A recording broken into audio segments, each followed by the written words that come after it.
ఇక ఎవరి యందుండను అంటే క్రూరమైనటువంటి స్వభావం కలిగినటువంటి వారు. ఎప్పుడూ ఎవరో ఏడుస్తుంటే వీళ్ళు సంతోషిస్తూ ఉండాలి. వాడు సంతోషించడానికి ఇంకో కారణం ఉండదు, ఇంకోటి ఏడిస్తేనే వాడికి సంతోషం. అటువంటి క్రూర స్వభావం ఉన్నవాళ్లు నాస్తికు, కృతజ్ఞును, చేసిన ఉపకారాన్ని మరిచిపోయేటటువంటి లక్షణం ఉన్నవారు. చేసిన ఉపకారాన్ని మరిచిపోయి తిరిగి ప్రత్యుపకారం చేయడం మాట అలా ఉంచి వీలైతే అపకారం చేసే లక్షణం ఉన్నవాడు కృతజ్ఞుని. కుబుద్ధి, మంచి బుద్ధి కాకుండా ఎప్పుడూ చెడు నిర్ణయాలు చేసుకోవడం, చెడు విషయాలు పట్టుకోవడం, చెడు పనులు చేసుకుంటూ ఉండడం, చెడ్డగా ఆలోచిస్తూ ఉండడం, ఇటువంటి బుద్ధితో కూడుకున్న వాళ్ళని వర్జింతు. పూర్వం నేను అక్కడ ఉన్నా వదిలిపెట్టి వెళ్ళిపోతాను, కాబట్టి అటువంటి ప్రదేశముల యందు నేను ఉండను. కుబుద్ధి వర్జింతు, ఇంగిలి వర్జించి ఇలుపాడి ఘటశుద్ధి కలిగిన కాంతలందు నిల్తు.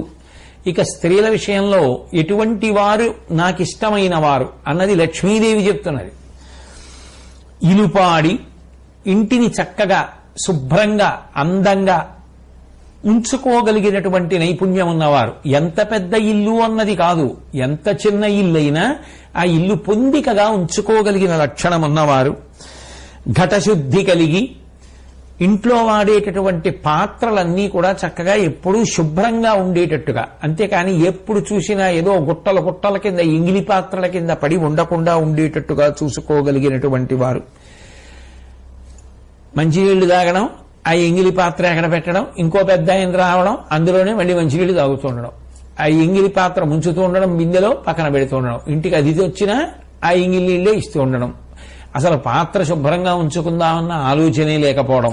కాబట్టి ఘటశుద్ధి లేకపోతే నేను ఉండను, కానీ పాత్ర శుభ్రంగా ఉంచుకోవడం అన్న అలవాటు, బహుశః దాని వలననే ఆరోగ్యం అంతా ఉంటుంది సుమా అని చెప్పి లక్ష్మీదేవి ఆ రోజుల్లోనే చెప్పిందేమో. ఇప్పుడు ఆ విషయాలే మనం పేరు కొద్దిగా మార్చుకుని స్వచ్ఛ భారత్ అని, పరమ భయంకరమైన రోగాలు వస్తే అస్తమానం చేతులు కడుక్కోవడమని, చేతికి సూక్ష్మక్రిములు లేకుండా రకరకాలైనటువంటి ఆ పదార్థాలని పులుముకోవడమని, ఇవన్నీ ఇప్పుడు కొత్తగా అలవాటు చేసుకుంటున్నాం. కానీ యథార్థమునకు ఆ పాత్రశుద్ధి గురించి లక్ష్మీదేవి ఎప్పుడో మాట్లాడింది. కాబట్టి ఘటశుద్ధి కలిగిన కాంతలందు నిల్తు, అటువంటి స్త్రీలంటే నాకు చాలా ఇష్టం, నేను అక్కడ ఉంటాను. వల్లభ ప్రతికూల, ఇది దాంపత్యంలో ఎవరు ఎవరికన్నా ఎక్కువ అని చెప్పడం కష్టం.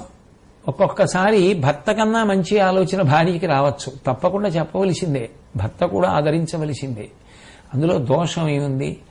భార్య కన్నా ప్రేమించే వ్యక్తి, భార్య కన్నా తన యొక్క క్షేమాన్ని, యోగాన్ని, వృద్ధిని కోరుకునే వ్యక్తి ఎవరు ఉంటారు? కాబట్టి ఆమె చెప్పింది మంచి మాట, ఇది ఆచరించవలసి ఉంటుంది అంటే అంగీకరించవచ్చు.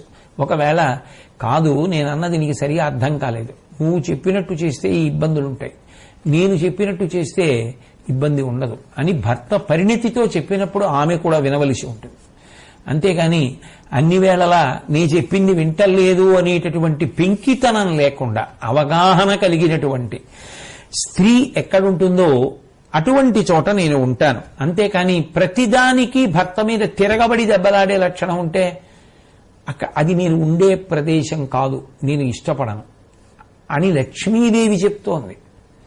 మహాభారతంలో అనుశాసనిక పర్వంలో ప్రథమాశ్వాసంలో ఈ విషయం 285వ పద్యంలో చెప్పబడితే 285వ పద్యంలో ఉన్నటువంటి విషయాన్ని చాగంటి కోటేశ్వరరావు చెప్తున్నాడు తప్ప ఆయన సొంతంగా సృష్టించి చెప్పిన విషయాలు కావని గమనించగలరు. కాబట్టి నేను వల్లభ ప్రతికూల నిష్ఠురాత్మ, ఎప్పుడు ఏది మాట్లాడినా అవతల వారి మనసుకి కష్టం కలిగేటట్టుగా కఠినంగా మాట్లాడేటటువంటి స్వభావం ఉన్నటువంటి స్త్రీలున్న చోట ఉండను.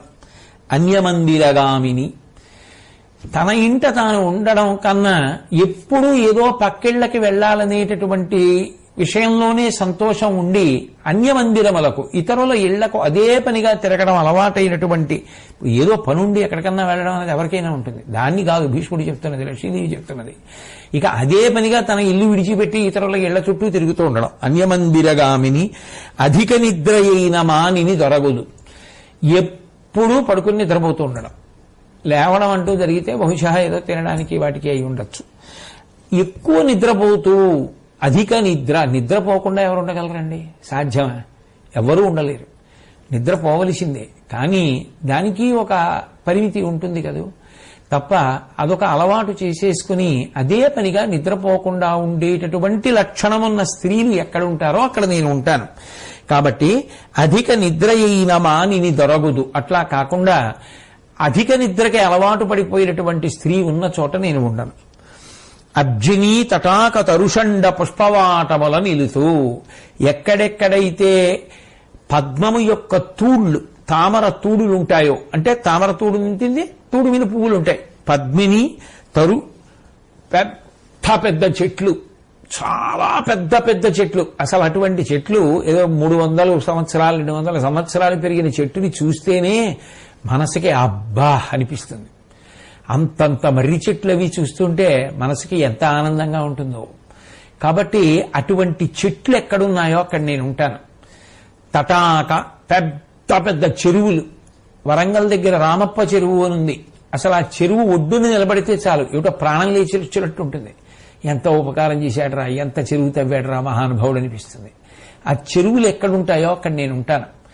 కాబట్టి అబ్జనీ తటాక తరుషండ పుష్పవాటముల నిలుతూ, ఎక్కడెక్కడైతే చెట్ల సమూహాలున్నాయో, చెరువులున్నాయో, పూల తోటలు, చక్కగా పెంచబడిన పూల తోటల్లో రంగురంగుల పూలు అరవిరిసి ఉంటే పరమ సంతోషంతో నేను అక్కడ ఉంటాను. కాబట్టి ఇవన్నీ కూడా నేను నివసించేటటువంటి స్థానములు. అంటే పురుషుల యందు ఏ ఉత్తమ గుణములు ఉంటే తాను ఉంటుందో చెప్పింది, పురుషుల యందు ఏ గుణములు ఉంటే తాను ఉండనో చెప్పింది. స్త్రీల యందు ఏ ఉత్తమ గుణములు ఉంటే ఉంటుందో చెప్పింది, స్త్రీల యందు ఏ గుణములు ఉంటే తాను ఉండదో చెప్పింది. సమాజమునందు ఎటువంటివి ఉంటే తాను ఉంటుందో చెప్పింది. అంటే ఇంకా ఇంతకన్నా సమగ్రంగా ఒక్క పద్యంలో చెప్పడం చాలా కష్టం. లక్ష్మీ స్థానములుగా లక్ష్మీదేవి యొక్క అనుగ్రహం పొందడానికి ఏ ఏ గుణములను మనం అలవరుచుకోవాలో తెలుసుకోవడానికి కూడా ఇదొక గొప్ప పాఠ్య ప్రణాళికగా పనికొస్తుంది. అంత గొప్ప విషయాన్ని భీష్మాచార్యుల వారు ధర్మరాజు గారికి తెలియచేశారు. తదనంతరం శ్రీ మహావిష్ణువు గరుత్మంతుని తన వాహనంగా స్వీకరించి తత్వబోధ చేసినటువంటి విధానాన్నంతటినీ కూడా వివరించారు. వివరించిన తరువాత ధర్మరాజు గారు భీష్మాచార్యుల వారిని ఉద్దేశించి కన్యాదానం చేసేటప్పుడు ఎట్లాంటి వరుడు కావాలి, ఎటువంటి వరుడికి కన్యాదానం చెయ్యాలి అని అడిగితే మహానుభావుడు మహాప్రాజ్ఞుడు కనుక భీష్ముడు వెంటనే ఒక ఇతిహాసాన్ని చెప్తూ ఉంటాడు. దీనికి సంబంధించి ఊహాజనితంగా చెప్పడం కాదు, ఒక ఇతిహాసమే ఉన్నది, జాగ్రత్తగా విని ధర్మరాజా చెప్తాను అని. అష్టావక్రుడు అనబడేటటువంటి ఒక బ్రహ్మచారి ఉండేవాడు. ఆయన వదాన్యుడు అనబడేటటువంటి ఒక ముని యొక్క కుమార్తె సుప్రభ అన్న పిల్లని వివాహం చేసుకోవాలి అని సంకల్పం చేసుకున్నాడు.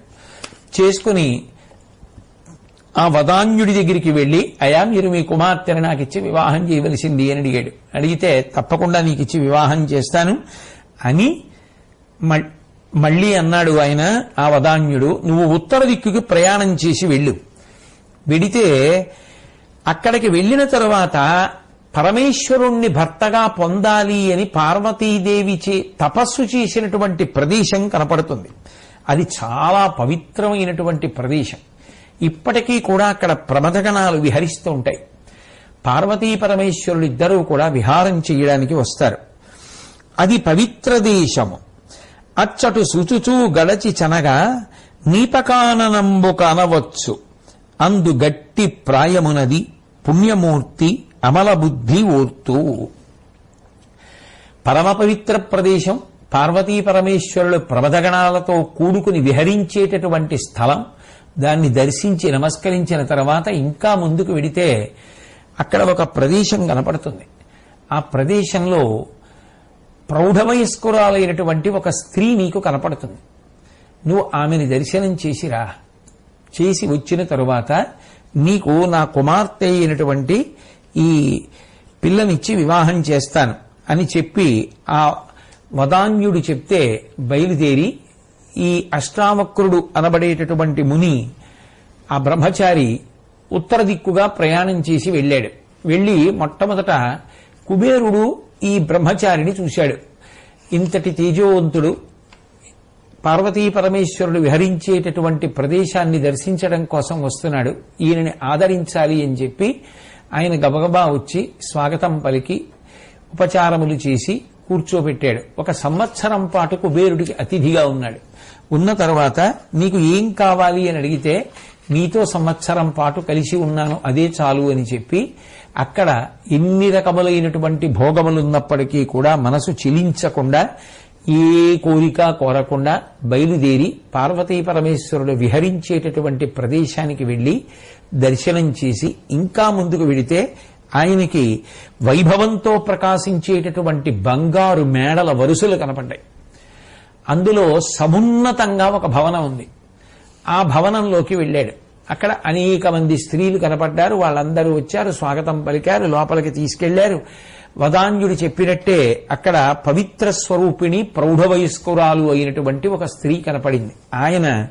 ఈయన ఏ విధంగానైనా లౌల్యమును పొందుతాడా, ఇంద్రియ నిగ్రహమును కోల్పోతాడా, ఈయన కామపరవశుడవుతాడా అని అనేక విధములుగా పరీక్ష చేసింది. ఆమె పెట్టినటువంటి పరీక్షలన్నిటిలోనూ ఆయన గెలిచాడు. గెలిచి ఇంద్రియములను జయించినటువంటి వాడై తాను వేరొక స్త్రీని వివాహం చేసుకోవడానికి సంకల్పం చేశానని, అక్కడ ఆమె యొక్క తండ్రి తనకి కన్యాదానం చేయడానికి సిద్ధంగా ఉన్నాడని గుర్తు పెట్టుకుని ఆయన ఇంద్రియములకు వశపడకుండా లౌల్యమును పొందకుండా ఆ విషయాన్నే ప్రస్తావన చేస్తూ వస్తే ఆమె ఎంతో సంతోషించి తన నిజస్వరూపాన్ని చూపించింది. నేను ఉత్తర దిక్కుకి సంబంధించిన కాంతను, ఉత్తర దిక్కు కాంతారూపాన్ని పొందితే నేనే అని దర్శనమిచ్చి ఆశీర్వదించి నన్ను నీకు కాబోయేటటువంటి మామగారే ఇట్లా విధించాడు, నా కాబోయే అల్లుణ్ణి పరిశీలించు, యోగ్యుడు, ఇంద్రియలౌల్యము లేనివాడు, చంచలమైన మనస్సు కానివాడు అని నీ చేత నిరూపణమైతే అప్పుడు పిల్లనిస్తానన్నాడు. అందుకని ఈ కపట నాటకం జరిగింది. సంతోషంగా వెళ్లి నువ్వు అనుకున్నట్టుగా ఆమెను వివాహం చేసుకోవలసింది అని చెప్పి పంపించేస్తే ఆయన మళ్లీ తిరిగి వచ్చేశాడు.